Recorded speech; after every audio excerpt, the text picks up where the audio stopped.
What we will look at this weekend is the steps as they're outlined in the big book of Alcoholics Anonymous. So many times we hear go to meetings and just don't drink. And I think that might be a good thing in the beginning, but we learn pretty quick that that's not enough to hold most people like us.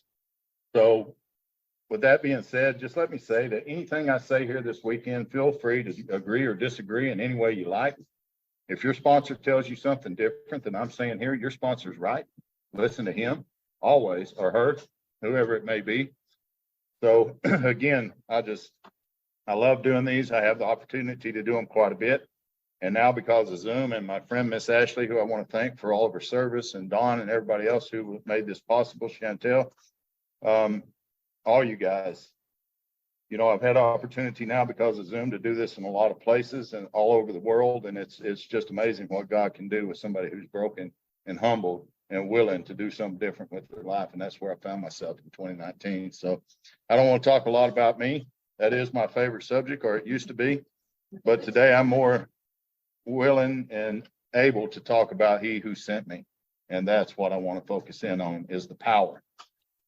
You know, for so long, I thought it was because of a lack of faith, a lack of trust, a lack of belief in God. But we will see on page 46 of this book, it says lack of power. That's our dilemma. Not lack of trust, not lack of faith, not lack of power. I've disconnected from power. And when I do that, I run around in the dark and I do things that people do in the dark, and that's what happens to me. And just because I'm not drinking or drugging anymore doesn't mean that I'm obsolete from them behaviors. If I'm not watching those thoughts on a daily basis and checking them in with somebody and being honest about that and turning my thoughts to helping somebody else getting out of me, that's going to come back every time. And that has been my experience. No one ever taught me that in all the years. And the ones that did, you know, I mean, it was made mention of from time to time. We'll see it very in depth in the book. But today, when I sponsor a person, no matter whether they got 1 day or they got 25 years, we're going to start in step 10, day 1. And people say, why do you do that? You shouldn't do that. These are in order for a reason. When I read the history of Alcoholics Anonymous, they always started with self-examination, prayer, and meditation, and that's steps 10 and 11. And we will see that outlined in the book. It's very clear that we should be doing this as we cleaned up the past. And so it's just an amazing way to study the book. And with all that being said, let me just, let's kick it off. So let's turn to the title page of the book. At first, we see the page Alcoholics Anonymous. That tells me where I'm at. The next one says Alcoholics Anonymous in big, bold letters. So if we're at that page, let's take a look at what it says. Let's look at the very first promise in the big book of Alcoholics Anonymous. Now, I've had people tell me, no, David, it's over in the doctor's opinion, this. But when I read this, it says the story of how many thousand men and women, key words right here, have recovered. Not recovering, recovered. That's a promise. And I have that underlined in my book with promise written above it. But look what it says. We have recovered from alcoholism. I haven't recovered from alcohol. I haven't recovered from drugs. And I haven't recovered from lust and all the things that was killing me. What I've recovered from is a state of mind that drives me to do that shit against my will. And that's what I've recovered from. And so we're going to zone in on those last 3 letters in that word, ism. Now, you'll hear all this crap in the program, you know, that means I sponsor me, I, self, and me. Well, I don't read that nowhere in this book, nowhere. That is self, and we're going to look at self quite a bit as we go through this. And so the very first promise, I try to stay away from stories now. I used to try to get up and tell all these big stories, get people to laugh, get them to cry. There's really one story that I'm interested in, and it's that story right there, how many thousand men and women have recovered from alcoholism. So they had me to draw a circle and a triangle in my book, and it says unity, service, and recovery. Now, when we come in and we're told just go to meetings and don't drink, that's a pretty good thing in the beginning. But if I look at this triangle, and the reason I'm in here is because this was taken out. When I sobered up in 94, that triangle was in the book, but that's been taken out since. So if I'm just drinking and going to meetings, I'm only practicing one part of this, and that's the unity. That's not enough for a guy like me. My mind is going to come back with resentment, fear, judgment, and everything else it can throw at me until I finally give in and take a drink. But if I'm practicing unity If I'm going through the 12 steps as they're outlined in the big book of Alcoholics Anonymous, I start becoming a service to someone else, then that circle represents wholeness.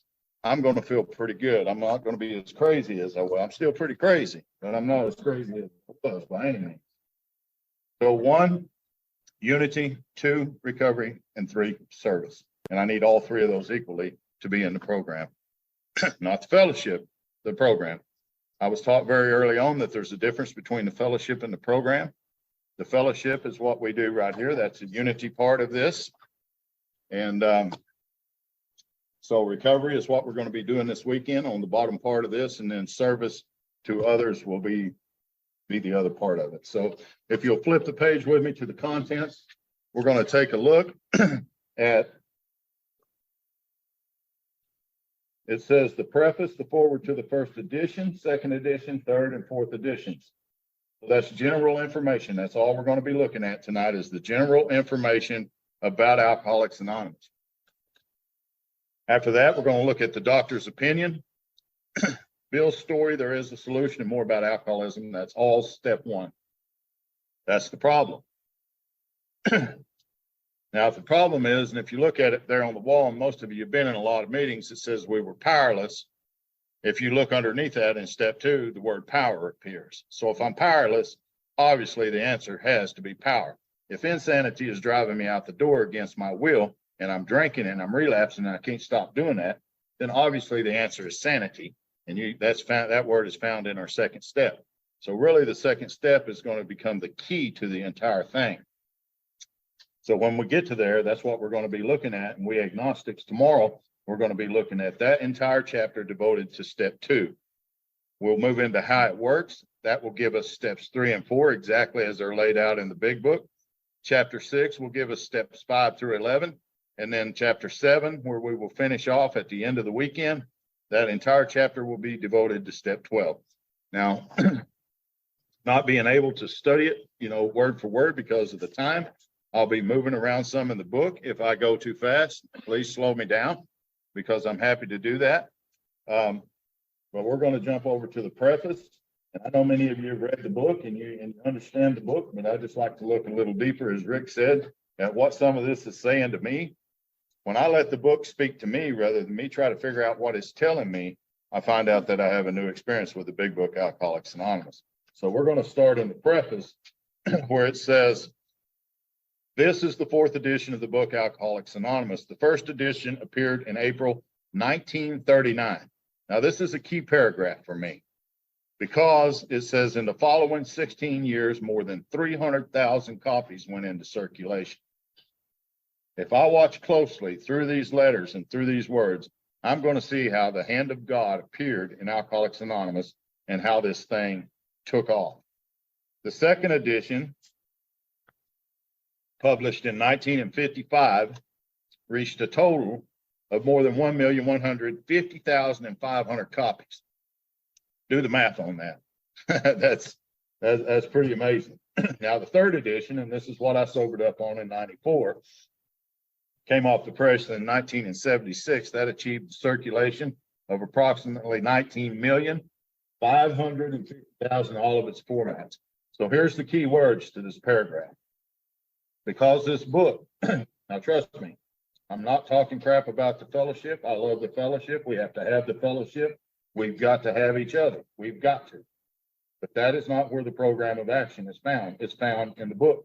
And so it says, because the book, not the fellowship, has become the basic text for our society and has helped such large numbers of alcoholic men and women to recovery. Remember, we're talking about the book. There exists a strong sentiment against any radical changes being made in it.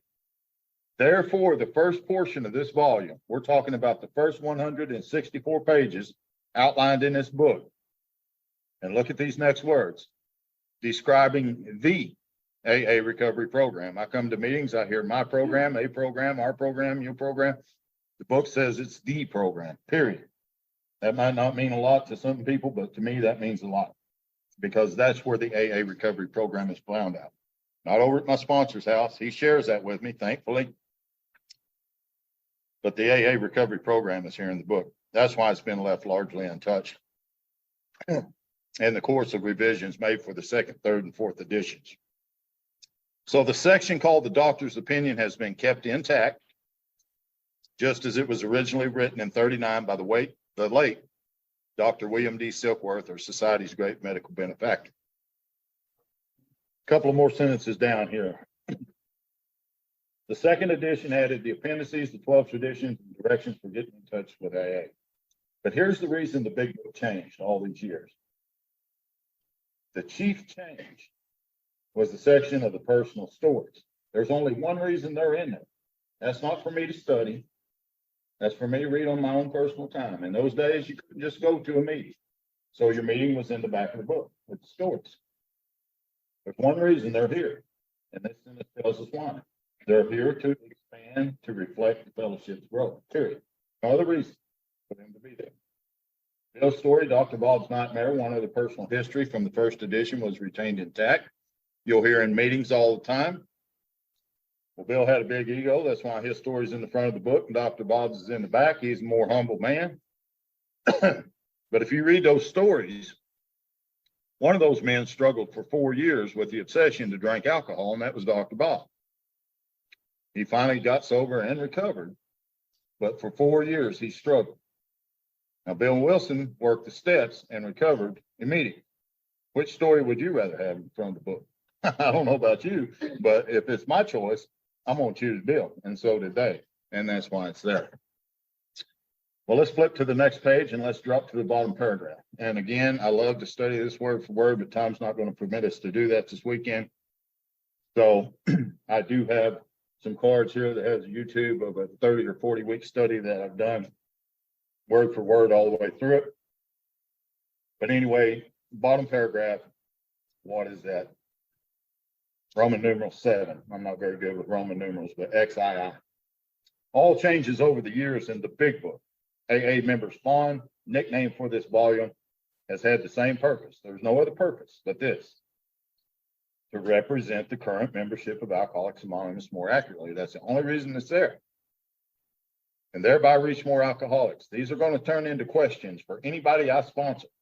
You're going to have to answer these questions for yourself, not for me, for yourself. If you have a drinking problem, drugging problem, whatever it may be, question mark. Do you or not? And we hope you may pause in reading. And I took out the 42 personal stories and wrote the text there because I don't study the stories. But it doesn't say reading or studying the stories. It says reading one of them. And think, yes, that happened to me. That's a question. Or have I felt like that? That's a question. But the most important question that we're going to ask ourselves is, do I believe the program, not the fellowship, the program can work for me too? And if I answer that yes, from all my heart, you've taken step 2 right there. Because if you look at the wall, we came to believe that a power greater than self could restore us to sanity. People think you have to wait till we get to we agnostics in step 2. If you believe that with all your heart right there, you've taken step 2 right there. Forward to the first edition. We of Alcoholics Anonymous are more than 100 men and women who have recovered, not recovering. We have recovered from a seemingly hopeless state of mind. Not alcohol, not drugs, not lust, not food, whatever the problem may be. We have recovered from a state of mind that drives us to that. And that's what we're going to pound home this weekend all the way through this, is that the mind. But it says mind and body. So we know today, if we don't ever put it in our body, we're never going to have that allergic reaction. It's never going to trigger it, and we're never going to go on a binge. But every time I take it out of my body, the mind shows up, and it's pissed off, and it's mad, and it's all kinds of crazy until I give in and do it again. So remember, we are recovered from a seemingly hopeless state. Look at the word seeming. Look that up sometimes. Very interesting word. Doesn't really exist other than in my mind. And I never knew that all these years. My God, that's a scary thought. That is a scary thought that I'm going to die from something that's not even real other than in my head. So what has to change? Stuff in my head. Stuff in my body's gone. I ain't put none in there in 29 years almost. Some of you that long as well. We're not talking about that anymore. To show other alcoholics precisely how we have recovered, not recovering. Recovered from what? That hopeless state of mind and body. That's the main purpose of the book, not the fellowship, the book. So we hope these pages, and he keeps coming back to that, these pages, this book, these pages, this book, will prove so convincing that no further authentication will be necessary. We think this account of our experiences, that's the key word for me, because if they were just giving me a lot of knowledge, I'm not really here to hear that. I know about knowledge, and it doesn't work real well with me. I'm not so interested in self-knowledge, but I'm very interested in knowledge of self, because that's what's killing me, and I didn't know it this entire time. So this account of our experiences will help everyone to better understand the alcoholic. And this is a question that I have my guys answer when we go through this book. Many do not comprehend that the alcoholic is a very sick person. Do I comprehend that? I mean, I know I'm sick, my behavior's sick, but do I really comprehend how sick I am here? I'm a very sick man, and I will die in here. That's what's so crazy about this illness. It will kill me sitting in the room sober. And besides, we are sure that our way of living has its advantages for all. So if you would drop to the bottom paragraph with me, it says this: we are not an organization in the conventional sense of the word. There are no dues or fees whatsoever. This is key right here. And it's a question that I have my guys answer in this book. The only requirement for membership is a honest desire to stop drinking. Now, if you look at the third tradition on the wall over there, you won't see that word honest in there. That's been taken out. How many of us really come in here with an honest desire to stop? I don't know about you, but I didn't. I didn't want to go back to prison. I didn't want the law on my ass no more. I wanted the old lady to shut up and leave me alone. I came, for a lot of reasons, but honesty wasn't one of them at that time. It became that, but not at that time. And it says we're not allied with any particular faith, and thank God for that, because I was not and am not a religious man, but I do have a relationship with my Creator today that's very powerful. That denomination, nor do we oppose anyone. I've seen people come in the meeting, introduce themselves as a drug addict, be asked to leave. I've seen people come in and introduce themselves as a sex addict, they're looked down on. That's bullshit. This book right here tells me very clearly we oppose no one. Very simply, we wish to be helpful for those that are afflicted. That's the question. Am I one of them? Are you one of them? We're afflicted somehow, some way. But we shall be interested in hearing from those who are getting results from keywords right here. This book keeps coming back to that. Particularly those who have commenced work with other alcoholics, we should like to be helpful in such cases. Inquiry by scientific, if you will write the word mind above that. Medical, if you'll write the word body above that. And religious, if you'll write the word spirit above that. Societies will be welcome. This is going to set the tone for the entire rest of the book. Body, mind, spirit, mind, body, spirit, mind, body, spirit. We're going to look at it all the way through. We're going to be amazed when we get to the spirit part. Forward to the second edition. Since the original forward to this book was written in 1939, let's look at how the hand of God moved. And if he loved alcoholics enough to do what he did here, how come I can't do that for my own fellow brother? Sometimes they annoy me, sometimes they make me mad. But I tell you, I got a lot of love for alcoholics and addicts, a lot. A wholesale miracle is taking place. That didn't happen by a drunk called Bill Wilson and Dr. Bob, I promise you. That happened by the loving hand of a power greater than self. Our earliest printing voiced the hope that every alcoholic who journeys will find the fellowship of Alcoholics Anonymous at his destination. Already continues the early text, 2s, 3s, and 5s of us have sprung up in other communities. I've seen this since 2019 in a big way. I'm sitting here with people from North Carolina, from Vermont, from Florida, from, all over the place. El Paso, Texas. It's just, it's amazing what's happened here. 16 years have elapsed between our first printing of the book and the presentation 55 of our second edition. This is the key part of this page for me. In that brief space, Alcoholics Anonymous has mushroomed into nearly 6,000 groups whose membership is far above 150,000 recovered, not recovering, recovered alcoholics. That's amazing. That's amazing. And I got to read this because I question my sponsor on it. And a lot of you know that big Indian with the ponytail that drags the ground, his nose been cut off and sewed back on, and he shot his daddy. And you know what I'm talking about. I tried to question him on this. That's not a good idea, or it wasn't for me. Says groups are to be found in each of the United States. Of all the provinces of Canada, AA has flourishing communities in the British Isles, the Scandinavian countries, South Africa, South America, Mexico, Alaska, Australia, and Hawaii. All told, promising beginnings have been made in some 50 foreign countries and U.S. possessions. Some are just now taking shape in Asia. Many of our friends encourage us by saying this is but a beginning, only the artery of a much larger future ahead. So I told him, T-Bone, I said, what's that got to do with me? And he says, that tells me that anywhere that your ass is in the world, you need to be in a meeting of Alcoholics Anonymous, and there's one. And so it applies. And so thank God today, I sponsor a lot of guys in Asia. I sponsor people in Hawaii because of this Zoom. Alaska, I've got a guy in Alaska. The British Isles, I mean, it's amazing. So technology has come so far in helping reach the alcoholic addict. So, but the key to all of this is right here. The spark that was to flare into the first AA group. If you ever wondered where the first AA group was formed, this is it. It was struck in Akron, Ohio on June 10th of 1935.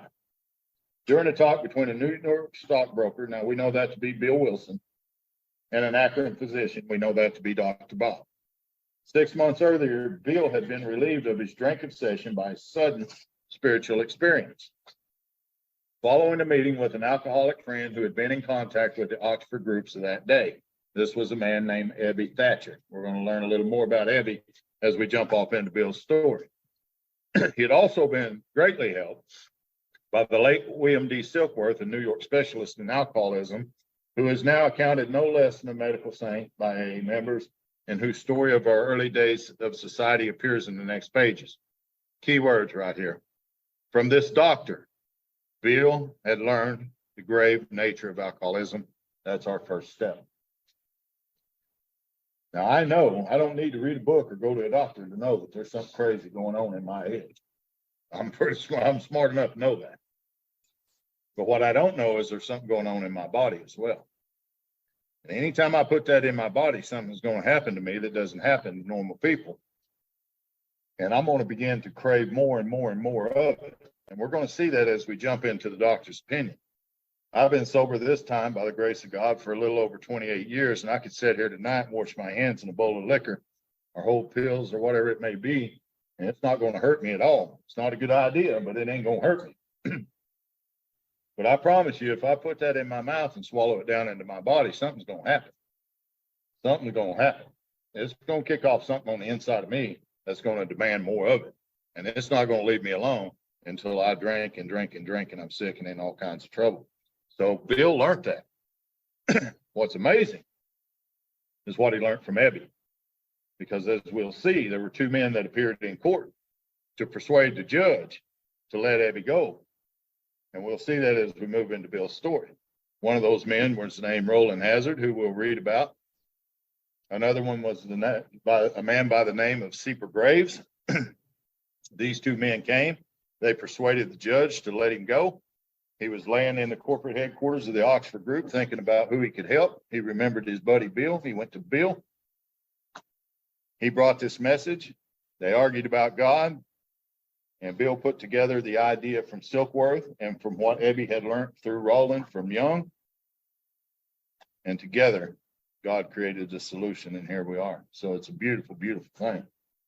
So in those days, there were only 6 steps. So imagine, you come in one day and there's 12. That'd be like you looking at the 12 steps right now, and you come over here tomorrow and there's 24. Oh, we changed. You don't get to do that, by the way, and that's how they were with this. So it says, though we cannot accept all the tenets of the Oxford group, which that word means principle. He was convinced for the need of moral inventory. We know that that is step 4. Confession of personality defects. We know that that's step 5. Restitution to those harmed. We know that that's steps 8 and 9. Helpfulness to others. We know that that's step 12. And the necessity of belief in and dependence upon God. And we know that that's step 2. Prior to his journey to Akron, Broker had worked hard with many alcoholics on the theory that only one alcoholic could help an alcoholic. But this is usually what happens. This is why we do it. People say, why do you drive all the way to West Texas to do this and other places that you go? And my question is, why do you not? Here's why. He succeeds in keeping himself sober. I mean, I don't feel like I'm going to fall out drunk. I mean, don't get me wrong.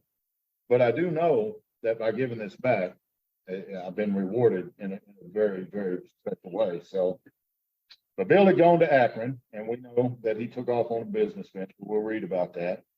That collapsed. Look at this question, leaving him in great fear that he might start drinking again. Everybody ever have that fear in your sobriety? If you have, here's the answer to that. He suddenly realized that in order to save himself, not someone else, himself, he must. And they used to tell me there were no musts in the big book, but we're going to see a bunch of them as we go through. He must carry his message to another alcoholic.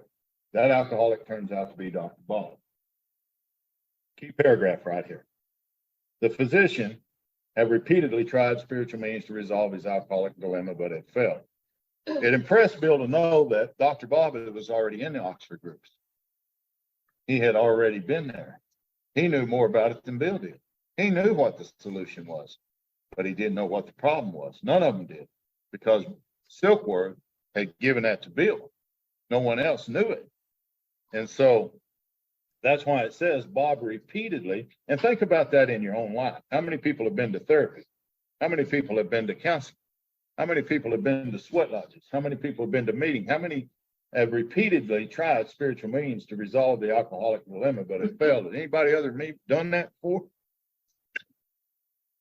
But look at this. When the broker, talking about Bill, gave him Dr. Silkworth's description of alcoholism and its hopelessness, talking about this allergy, then the physician, Dr. Bob, began to pursue the spiritual remedy for the malady with a willingness he'd never been able before to muster. I often think about that meeting.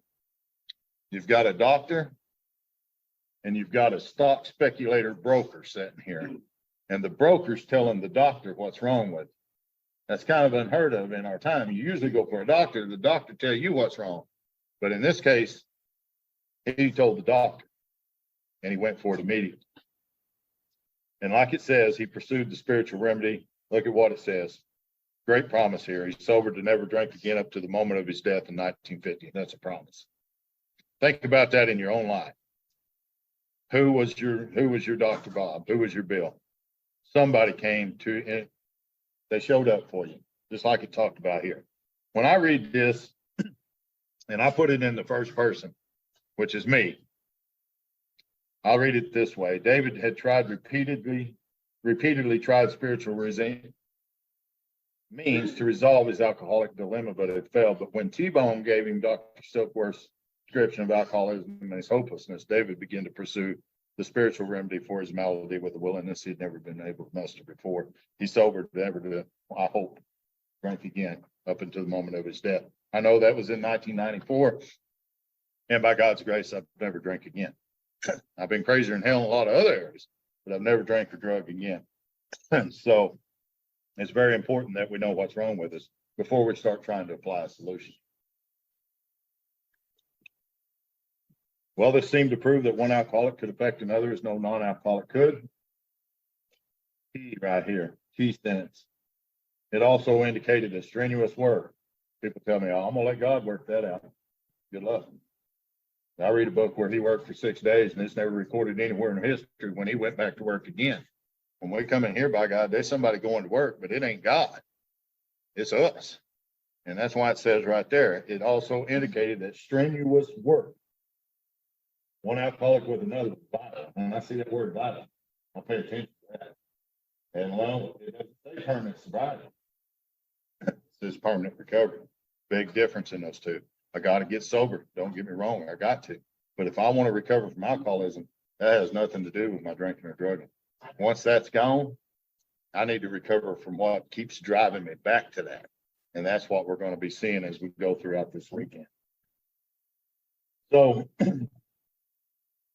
let's drop to the bottom paragraph on that page. I think that's 27 there. XBII. With the appearance of the new book, a great deal began to happen. They don't say a lot about the fellowship there at this time. With the appearance of the new book, a great deal began to happen.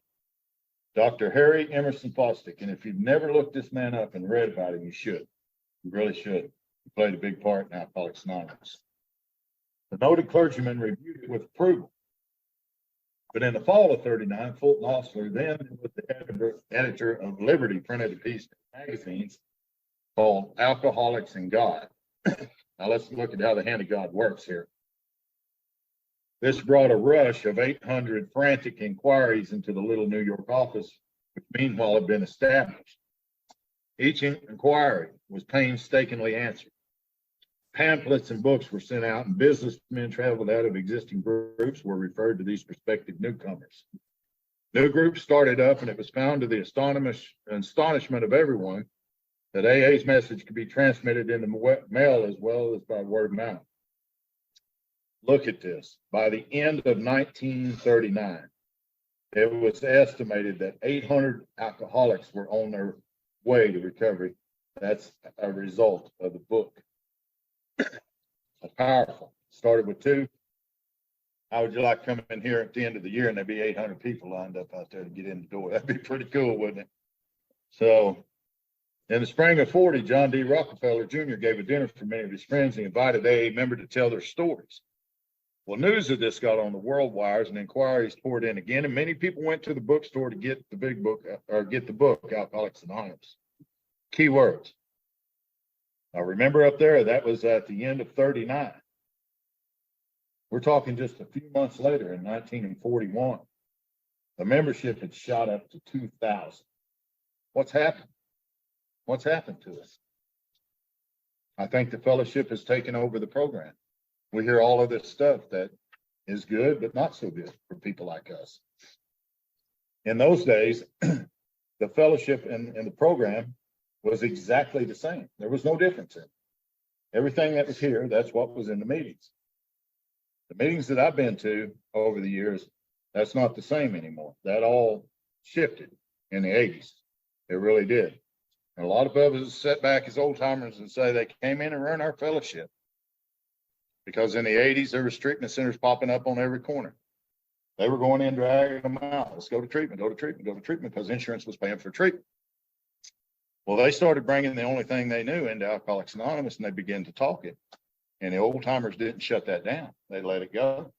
And when you let that go, that becomes a part of your fellowship. And the fellowship begins to get sicker and sicker because you've watered down the message of the book. And when you do that, you take away from the program. You've got a lot of people sitting around, but you don't have the program of action going on.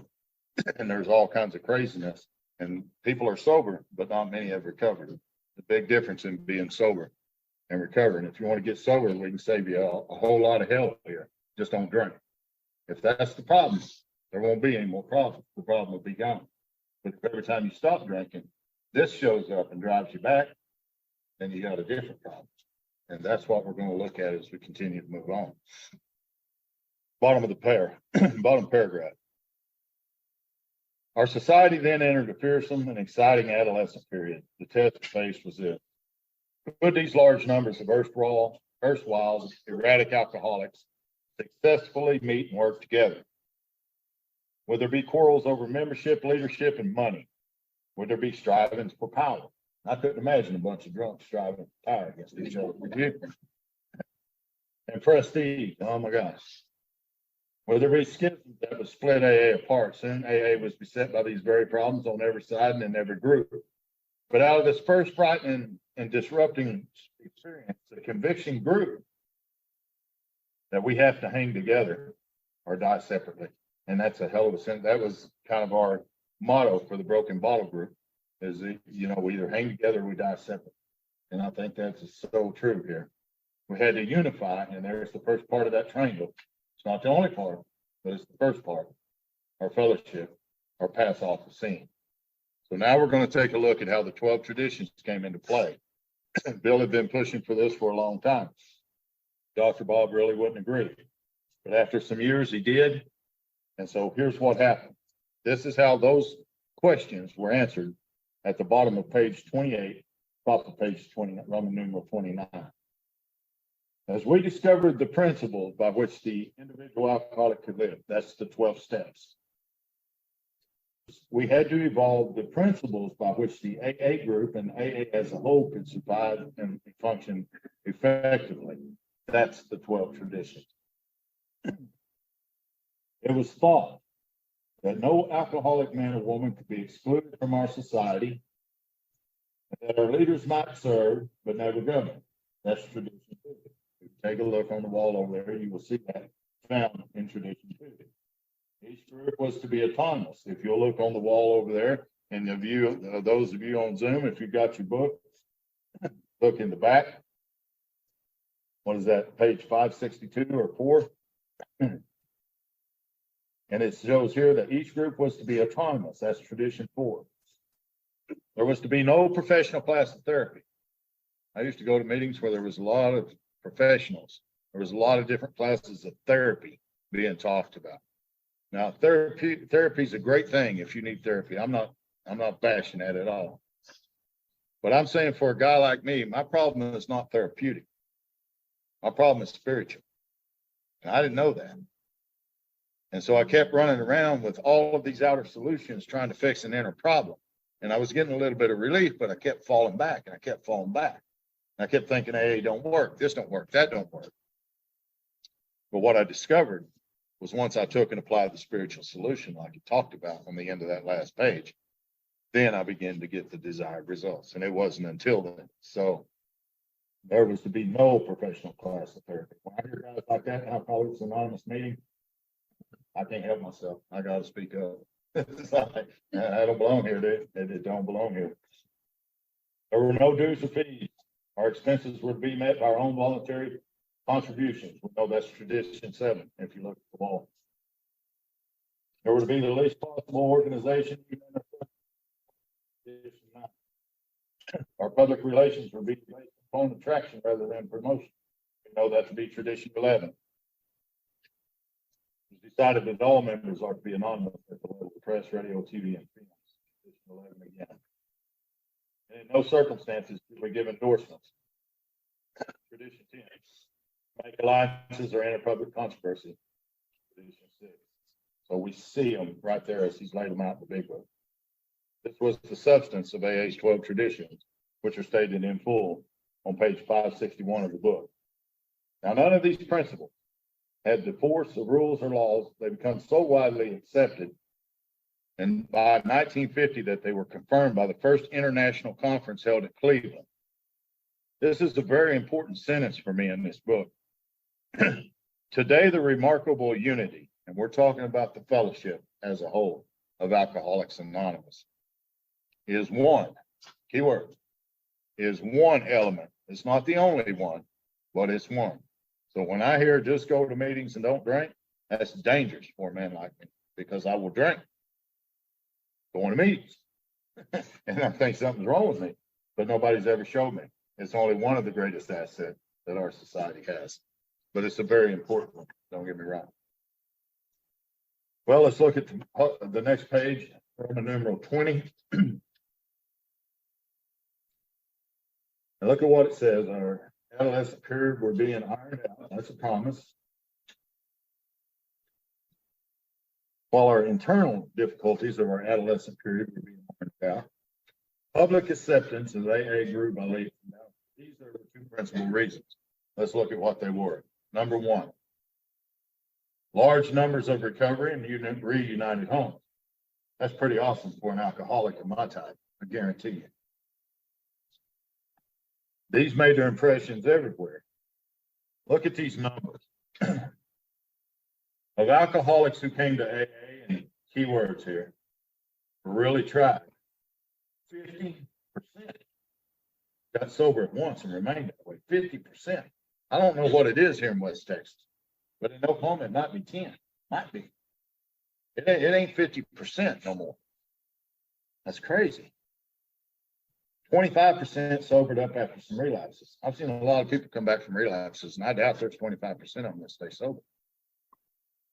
But of the remainder that stayed on, they showed improvement. Well, I don't know about you, but the math that I do on that, that's about 75%. That's pretty good. The reason why, the program and the fellowship were exactly the same in those days. There was no difference. There's a big difference in that today. Other thousands came to a few meetings and first decided they didn't want, keyword here, the program, not my program, a program, the program. But great numbers of these, about 2 out of 3 begin to return as time passed. Another reason, number 2, up there it said 2 principal reasons. We looked at 1, here's 2. For the wide acceptance of AA was the administration of friends of medicine and religion. People had to really school me on that one. Because I didn't have a lot of friends in religion. I didn't like religion. And I sure wasn't very friendly to them. But today I have a lot of friends there. I do. Doesn't mean that we agree on everything. That's okay. So together with the numerous others who became our able and persistent advocates, without such support, AA could have made only the slowest progress. Some of our recommendations from AA, early medical and religious, here it is again, friends, will be found in the book. So, bottom paragraph on that page, Roman numeral 20. At present, our membership is pyramiding at the rate of about 20% a year. That's amazing. So far, upon the total problem of several million actual and potential alcoholics in the world, we've made only a scratch. In all probability, we shall never be able to touch more than a fair fraction of the alcoholic problem and all its ramifications. Here it is again. Upon therapy for the alcoholic himself, we surely have no monopoly. Yet it is our great hope that all who has yet found no answer, and if you're sitting in this fellowship struggling, or if you know somebody who's sitting in this fellowship struggling, who has not yet found an answer, here it is. We may begin to find one in the pages of keywords here. This book, I mean, I can't say it enough, the book. And when you find that, it's our great hope that you will join us on a high road to a new freedom. And that is definitely a promise. It is a new freedom. Well, let's look at the next 2 editions. We'll take a break and we'll come back and do the Dr. Spinning. Forward to the 3rd edition. By March of 76, when this edition went to the printer, the total worldwide membership of Alcoholics Anonymous, this was in 76, remember it started in 35. The membership of Alcoholics Anonymous is conservatively estimated more than 1 million, with almost 28,000 groups meeting in over 90 countries. That's powerful. Drunks don't do that. Only God can do that. Surveys of the groups in the U.S., Canada indicate that AA is reaching out. My question here is, am I? Who am I reaching out to? And because of this kind of technology in the world today, and particularly with my little buddy Ashley there, I guarantee you we have been able to take this all over. So that's my question. Am I reaching out to others? Not only to more and more people, but to a wider and wider range. Women now make up more than 1/4 of the membership. Among newer members, the proportion is nearly 1/3. 7% of AAs surveyed are less than 30 years of age, many in their teens. I mean, people are dying from this at a young age. But the basic principles of the AA program, not my program, the program, appear to hold good for many individuals with different lifestyles. Just as the program, there it is again, has brought recovery to those with many different nationalities, and we know that today. The 12 steps that summarize the program may be called Los Dos Pesos in one country, and we're pretty sure we know what country that is. Les Dos Pesos in another, and I'm pretty sure I know what that one is. But They trace exactly the same path of recovery that was blazed by the earliest members of Alcoholics Anonymous. Nothing has changed. But here's the key to this for me. In spite of the great increase in the size and the span of this fellowship, at its core, it remains simple and personal. And that's where I want it to remain simple and personal for me, is at the core of it. Each day, somewhere in the world, recovery begins, key word, when one alcoholic talks with another, sharing experience, strength, and hope. See, I always thought it began when I prayed. I always thought I prayed if I went to a meeting that day. I always thought that it started for all these different reasons. But according to this book, it's when one alcoholic talks with another alcoholic, sharing experience, strength, and hope. Sobriety might begin at that time, but not recovery. So forward to the fourth edition. The fourth edition of Alcoholics Anonymous came off the press in November of 2001, at the start of the new millennium. Since the third edition was published in '76, worldwide membership of AA is just about double to an estimated 2 million or more, with nearly 100,800 groups meeting in approximately over 150 countries around the world. My God, this thing is huge.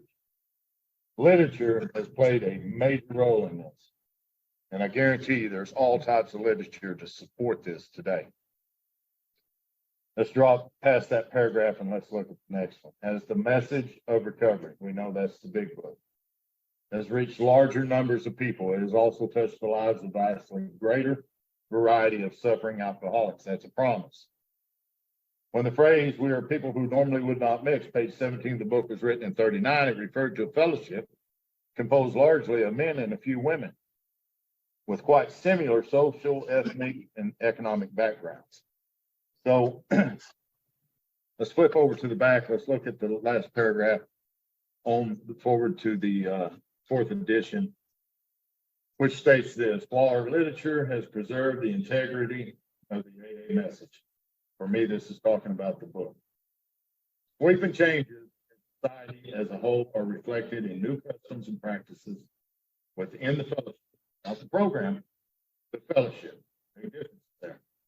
Taking advantage of technology advances, for example, we wouldn't be meeting here tonight by Zoom had this not taken place. AA members with computers can participate in meetings online. Thank God for that. A lot of people have bad things to say about the Zoom room. I love it. It saved my life because I had pulled such actions. I didn't want to be seen by nobody. And so I go off camera right here and I get on here and I go to meetings. And thank God for that, because it saved my life. It did. And I tell you, I fell in love with it, man. I'm on Zoom a lot. And it's not because I'm hiding anymore. It's because I made a lot of friends. I sat in a meeting in Russia here a while back. I did one of these over in Russia. It was wow. This guy was interpreting for me. I did one in Africa, the Gulf Coast, and Scotland. And I mean, this is just amazing at what technology has done. And I promise you, this don't know much about it. If it wasn't for people like Don and Ashley, and there's no way that I could have done any of this. So AA members with computers can participate in meetings online, sharing with fellow alcoholics across the country and around the world. In any meeting anywhere, AA shares experience, strength, and hope. That should be a question. Am I really doing that? With each other in order to stay sober and help other alcoholics, motive to motive, face to face. AA speaks the language of the heart with all its power and simplicity. So that's just kind of a quick overview of the general information about Alcoholics Anonymous. From here, we really go into the meat of the book.